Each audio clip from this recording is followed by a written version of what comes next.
Hello friends, कैसे हैं आप लोग। उम्मीद है आप लोग बहुत अच्छे होंगे। फ्रेंड्स, आप सभी का हमारे यूट्यूब चैनल एक एजुकेशन स्क्वाड में स्वागत है। फ्रेंड्स, इस वीडियो में कुल आपको 25 प्रश्न देखने को मिलेंगे, वो भी ह्यूमन बॉडी से संबंधित यानी मानव शरीर से संबंधित महत्वपूर्ण प्रश्न हैं 25, और सारे क्वेश्चन सेलेक्टिव हैं, इंपॉर्टेंट हैं, और ये भी वीडियो आपके लिए कुछ खास रहने वाला है। सारे क्वेश्चन बहुत ही अच्छे लेवल के हैं, तो बने रहिएगा लास्ट तक हमारे साथ में।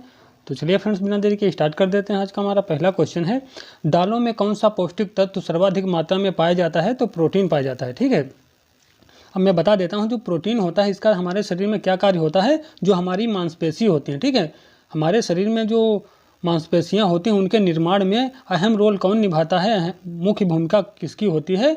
मांसपेशी निर्माण में प्रोटीन की होती है। ठीक है, अब जो बात आ गई है प्रोटीन की, तो मैं बता देता हूँ आपका जो इसका मुख्य स्रोत होता है, जैसे कि मांस हो गया, मछली है, अंडा, दूध, पनीर, सोयाबीन इत्यादि जो है, ये सभी प्रोटीन के मुख्य स्रोत माने जाते हैं। ठीक है, अगला देख लेते हैं प्रश्न नंबर 2। मानव शरीर में सर्वाधिक मात्रा में कौन सा प्रोटीन पाया जाता है। तो ये पाया जाता है कोलेजन। ठीक है, क्या कोलेजन प्रोटीन पाया जाता है। प्रश्न नंबर 3, किस विटामिन को हार्मोन विटामिन भी कहा जाता है। तो विटामिन डी को क्या कहा जाता है, हार्मोन विटामिन कहा जाता है। और जो विटामिन डी होता है इसका जो रासायनिक नाम होता है वो क्या होता है, कैल्सीफेरॉल होता है। इसकी कमी से हमारे शरीर में मतलब कौन सी बीमारी हो जाती है, ये भी क्वेश्चन आ जाता है। तो इसकी कमी से जो है 2 बीमारियाँ होती हैं। ठीक है, मतलब बीमारी एक ही होती है लेकिन उसको अलग अलग मतलब फेवर में बात की जाती है। जैसे कि एक होती है रिकेट्स, दूसरी होती है ऑस्टियोपोरोसिस। ठीक है, क्या रिकेट्स और ऑस्टियोपोरोसिस। जो छोटे बच्चे होते हैं उनमें रिकेट्स नामक बीमारी होती है, लेकिन वही बीमारी जो बड़े लोगों में होती है तो उसे ऑस्टियोपोरोसिस बोलते हैं। ठीक है, छोटे बच्चों में जो रिकेट्स रोग होता है उसमें क्या होता है, जो बच्चों की हड्डियां होती हैं वो कोमल हो जाती हैं, मुलायम हो जाती हैं, और जो हल्का सा दाब या झटका पड़ने पर वो टूट जाती हैं। लेकिन यही रोग जब बड़े लोगों में यानी वयस्क व्यक्ति में होता है तो उसमें जो होती हैं हालांकि हड्डियां मजबूत होती हैं लेकिन फिर भी वो धीरे धीरे पतली हो जाती हैं, कमज़ोर हो जाती हैं,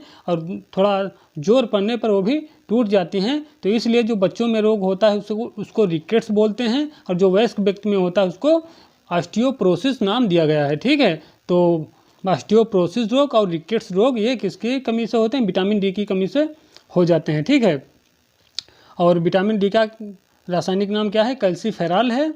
और इसके जो विटामिन सी स्रोत का जो मुख्य साधन है वो क्या है, तो सूर्य की रोशनी, और इसको सनशाइन विटामिन भी कहा जाता है। ठीक है, याद रखिएगा। अगला देख लेते हैं प्रश्न नंबर 4। प्रश्न नंबर 4 है, फाइब्रिनोजन नामक प्रोटीन का उत्पादन किस अंग द्वारा होता है। ठीक है, फाइब्रिनोजन नामक प्रोटीन का उत्पादन किस अंग द्वारा होता है। तो ये लीवर यानी यकृत के द्वारा होता है। ठीक है, किसके, यकृत के द्वारा होता है। जो यकृत का होता है इसका जो अध्ययन होता है, यकृत यानी लीवर का जो अध्ययन होता है क्या कहलाता है, हिपेटोलॉजी। ठीक है, लीवर का जो अध्ययन होता है वो हिपेटोलॉजी कहलाता है। और एक क्वेश्चन और आ जाता है यहाँ से कि लीवर जो होता है, ठीक है, सबसे बड़ी बहिर्स्रावी ग्रंथि कौन सी होती है। तो वो भी लीवर होती है, और इसका जो वजन होता है 1.5 kg यानी 1.5 किलो इसका वजन होता है। और क्वेश्चन एक और आ जाता है कि हमारे शरीर में जो यूरिया का निर्माण होता है वो कहाँ होता है। तो वो यूरिया का निर्माण भी यकृत में होता है, और यकृत को ही शरीर का भंडार गृह भी बोला जाता है। ठीक है, याद रखिएगा। ये जितनी भी एडिशनल जानकारी है ये भी आपके लिए बहुत महत्वपूर्ण है, क्योंकि ये सारे क्वेश्चन ही हैं एक हिसाब से। ठीक है, अगला देखते हैं प्रश्न नंबर 5। मानव शरीर में पाचन का अधिकांश भाग कहाँ संपन्न होता है। तो अधिकांश भाग जो होता है वो छोटी आंत में संपन्न हो जाता है। ठीक है, अब क्वेश्चन यहाँ से आ जाता है कि छोटी आंत जो होती है इसकी लंबाई कितनी होती है। ठीक है, छोटी आंत की लंबाई जो होती है कितनी होती है, तो 6 से 7 मीटर औसतन जो होती है इसकी लंबाई होती है। ठीक है, यदि फिट में बात करी जाए तो 20 से 23 फीट। ठीक है, 20 से 23 फीट जो है होती है इसकी लंबाई। ठीक है, मीटर में बात करी जाए तो औसतन कितनी हो जाएगी, 6 से 7 मीटर हो जाएगी। यदि फिट में पूछ ले तो फिट में हो जाएगी 20 से लगभग 23 फीट इसकी लंबाई होती है। ठीक है, किसकी, छोटी आंत की लंबाई कितनी हो जाएगी, 6 से 7 मीटर हो जाएगी यदि मीटर में बात की जाए, और यदि फिट में बात करें तो 20 से 23 फीट हो जाएगी। ठीक है, अब छोटी की बात करें हैं तो बड़ी की भी बात करनी पड़ेगी। ठीक है, तो जो बड़ी आंत होती है हालांकि वो कहने में बड़ी होती है, लेकिन जो लंबाई की बात करी जाए तो लंबाई में वो छोटी होती है। ठीक है, तो बड़ी आंत की जो लंबाई होती है वो कितनी होती है,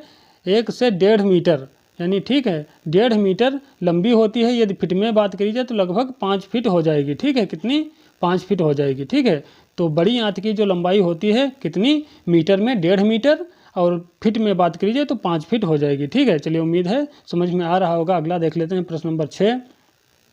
प्रोटीन में कुल कितने अमीनो अम्ल पाए जाते हैं? तो इसमें कुल 22 अमीनो अम्ल पाए जाते हैं। ठीक है, मानव रक्त में कौन सा धातु पाया जाता है? तो मानव रक्त में लोहा धातु पाया जाता है, यानी आयरन पाया जाता है।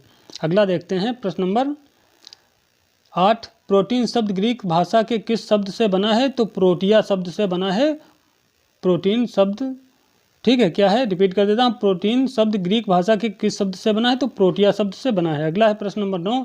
मूत्र का रंग पीला किसकी उपस्थिति के कारण होता है? जो पेशाब हमारी होती है उसका पीला रंग हो जाता है, हल्का पीला रंग हो जाता है, उसमें कौन सा तत्व उपस्थित होता है या कौन सा वर्णक उपस्थित होता है?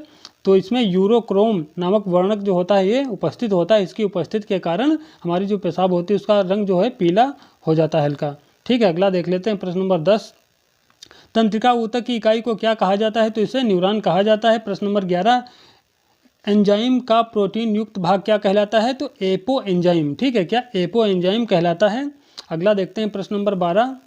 प्रश्न नंबर 12 है, महिलाओं में कौन सा हार्मोन्स शिशु को दूध पिलाने के दौरान सहायक होता है? तो ऑक्सीटोसिन नामक हार्मोन होता है। ठीक है, अगला देखते हैं, मानव शरीर की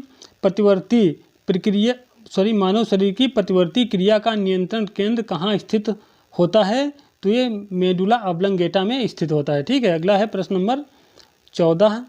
अल्जाइमर रोग से मानव शरीर का कौन सा अंग प्रभावित होता है? तो अल्जाइमर जो रोग होता है इससे मस्तिष्क जो है वो प्रभावित होता है। और क्वेश्चन आ जाता है कि मस्तिष्क का वजन कितना होता है? तो 1350 ग्राम होता है। ठीक है, कितना, 1350 ग्राम हो जाएगा।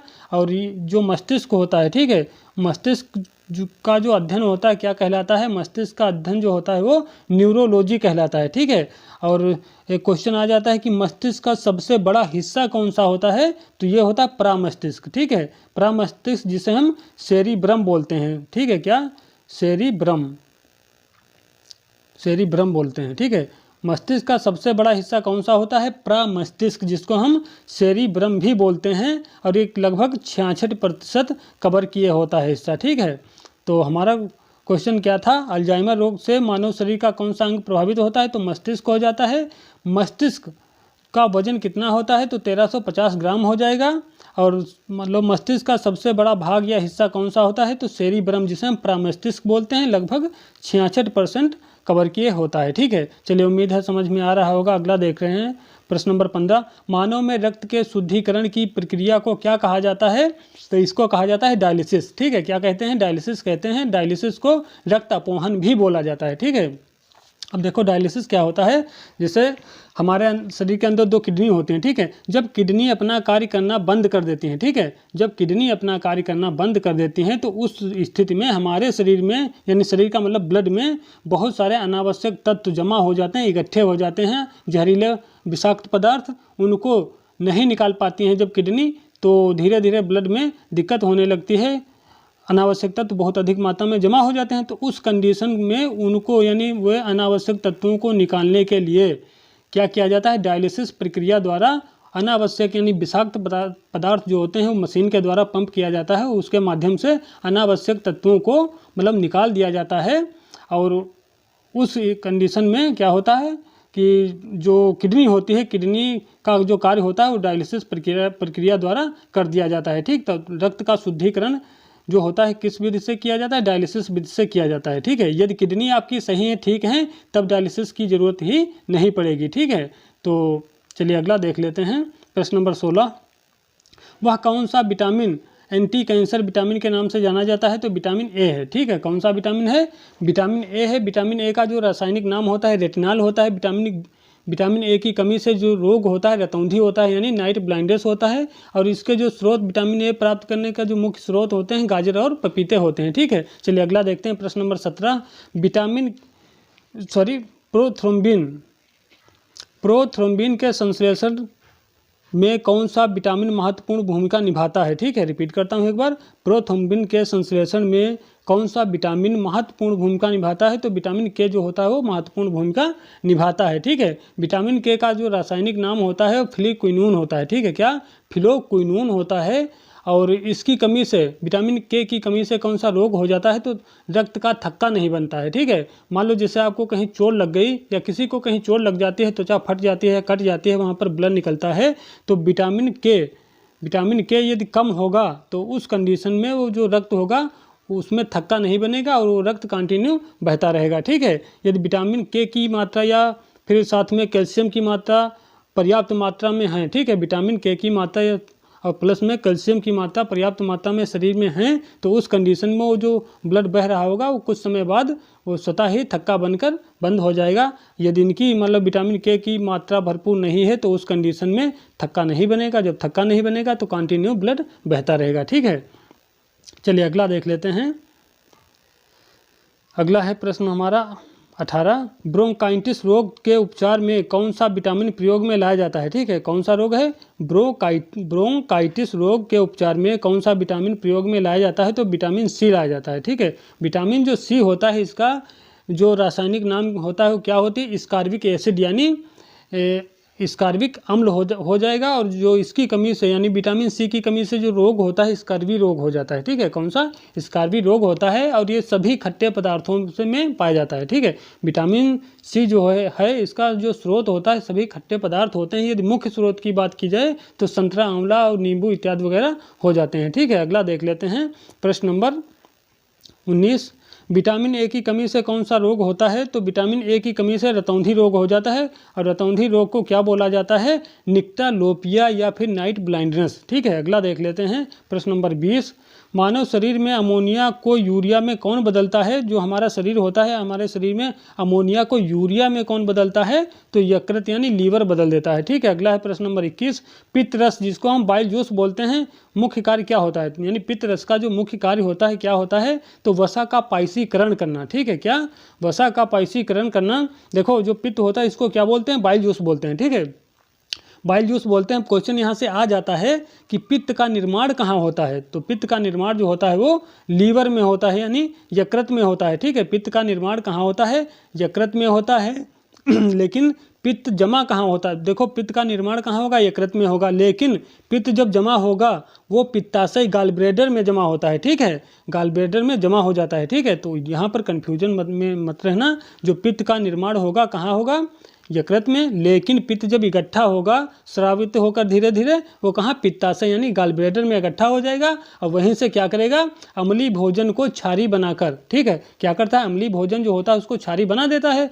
और इस तरीके से वो पाचन क्रिया में महत्वपूर्ण भूमिका भी निभाता है। ठीक है, चलिए अगला देख लेते हैं प्रश्न नंबर 22, मानव शरीर में विटामिन ए कहाँ संचित होता है, तो मानव शरीर में विटामिन ए जो होता है वो यकृत में संचित होता है। अगला है प्रश्न नंबर 23, पाचन क्रिया के समय आहार नाल में स्टार्च का अंतिम उत्पाद क्या होता है, तो पाचन क्रिया के समय आहार नाल का जो अंतिम जो आहार नाल में स्टार्च का जो अंतिम उत्पाद होता है, ठीक है, स्टार्च का अंतिम उत्पाद है क्या है, ग्लूकोज है। प्रश्न नंबर 24 क्या है, डिस्लेक्सिया बीमारी मानव शरीर के किस अंग से संबंधित है, तो ये मस्तिष्क से संबंधित होती है। ठीक है, ये वंशानुगत भी हो ज़्यादातर वंशानुगत होती है। इसमें क्या होता है, जो पढ़ने से संबंधित जो समस्या होती है वो हो जाती है इसमें। ठीक है, कोई बालक जो होता है उसको पढ़ने में दिक्कत होती है तो उस कंडीशन में मतलब डिस्लेक्सिया उसको कहा जाता है। और ये डिस्लेक्सिया जो बीमारी होती है मस्तिष्क से संबंधित होती है। ठीक है, ये पढ़ने में अक्षम बालक जो होता है उसके लिए होता है। ठीक है,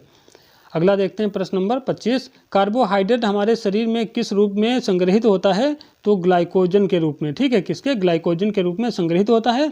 तो फ्रेंड्स ये कुछ प्रश्न थे, उम्मीद है सारे प्रश्न आपको पसंद आए होंगे। यदि वीडियो अच्छा लगा है तो लाइक कर दीजिए, शेयर भी कर दीजिए। ये चैनल पर नए हैं तो चैनल को सब्सक्राइब कर लेना और साथ में बेल आइकन जरूर दबा देना। मिलते हैं कल फिर एक नए वीडियो में नए टॉपिक के साथ में, तब तक के लिए जय हिंद जय भारत।